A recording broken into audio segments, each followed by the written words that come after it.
Paix sur vous et bienvenue dans notre nouvelle vidéo. Aujourd'hui, nous allons explorer un épisode fascinant de notre série sur les violences de la Bible. Nous nous penchons sur le livre des Nombres, chapitre 21, un chapitre riche en événements où trois histoires marquantes se déroulent. Dans cette vidéo, nous nous concentrerons sur la première histoire, celle d'un vœu particulièrement singulier. Le Cananéen, roi d'Arad, qui habitait en Mégie, ayant appris qu'Israël s'acheminait par ces régions, attaqua les Israélites et en fit quelques-uns prisonniers. Mais Israël fit un vœu à l'Éternel en disant: Si tu livres ce peuple en mon pouvoir, je vouerai ces villes à l'anathème.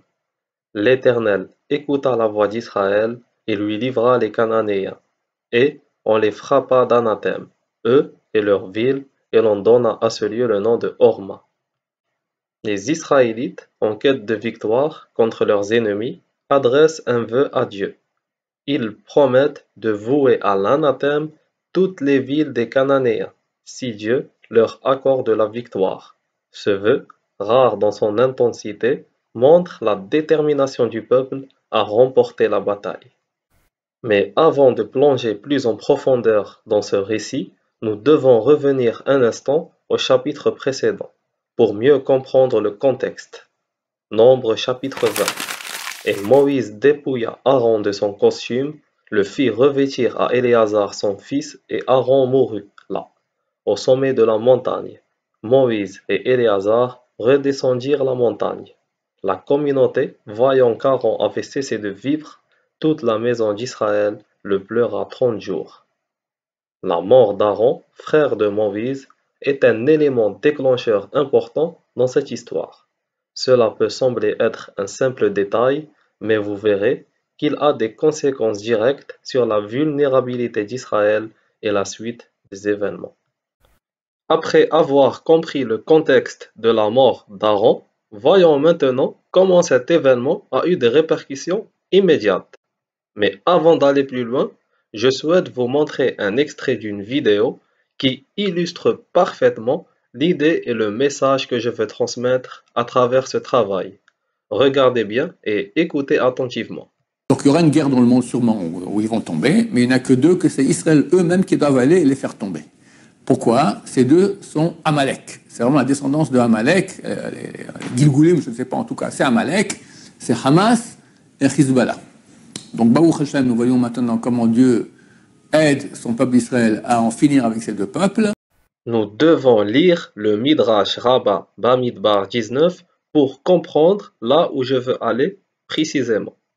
Le Cananéen, roi d'Arad, qui habite dans le sud, apprit qu'Israël était venu par Atarim.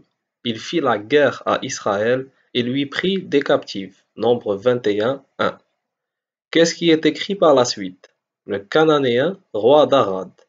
Voyez-vous, à la mort d'Aaron, les nuages de gloire se sont dissipés, et ils, Israël, sont apparus comme une femme dont les cheveux sont exposés. Qu'était le roi d'Arad? C'était Amalek.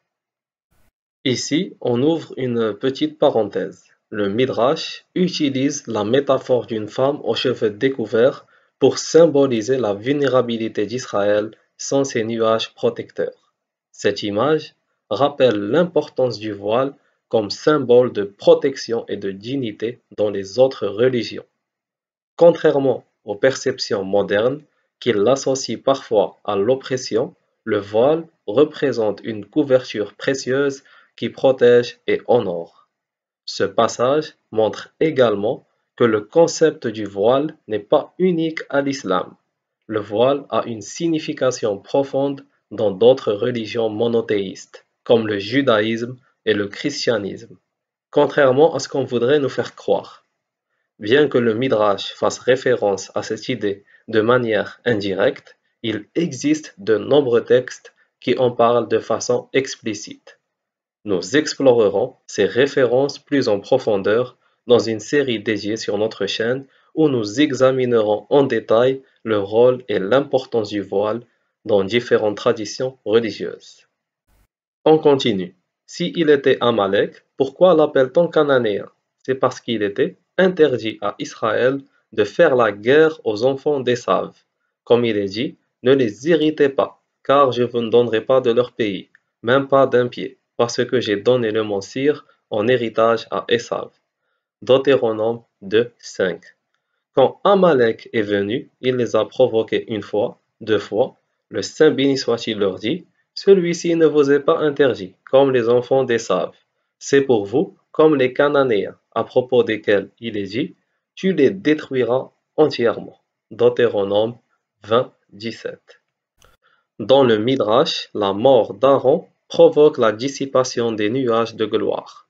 Ces nuées étaient présentes jour et nuit, assurant une protection constante pour le peuple d'Israël.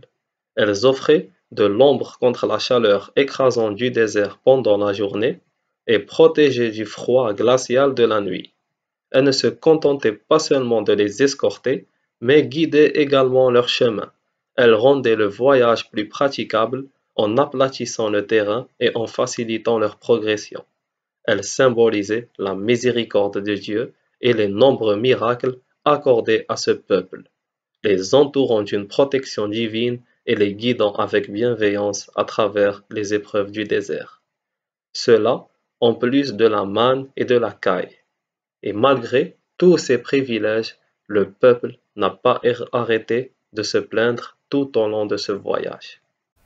Lorsque ces nuages disparaissaient, le peuple d'Israël devient vulnérable aux attaques, laissant donc Israël sans la protection divine.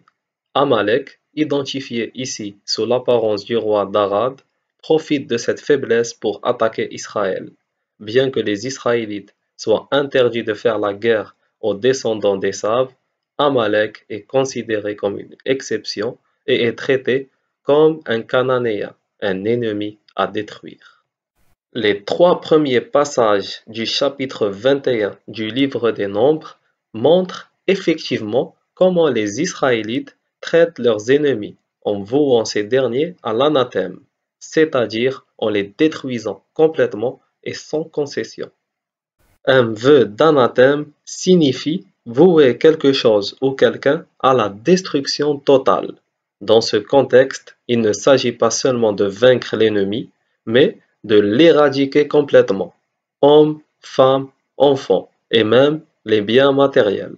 C'est une consécration par la destruction, un renoncement absolu qui va bien au-delà des pratiques de la guerre habituelles. Cela va donc bien au-delà de la simple victoire militaire. Comprendre cette vision nous aide à mieux saisir la façon de penser de ces personnes et à interpréter certains événements actuels. Voyons maintenant comment Dieu aide son peuple Israël à en finir avec ces deux peuples.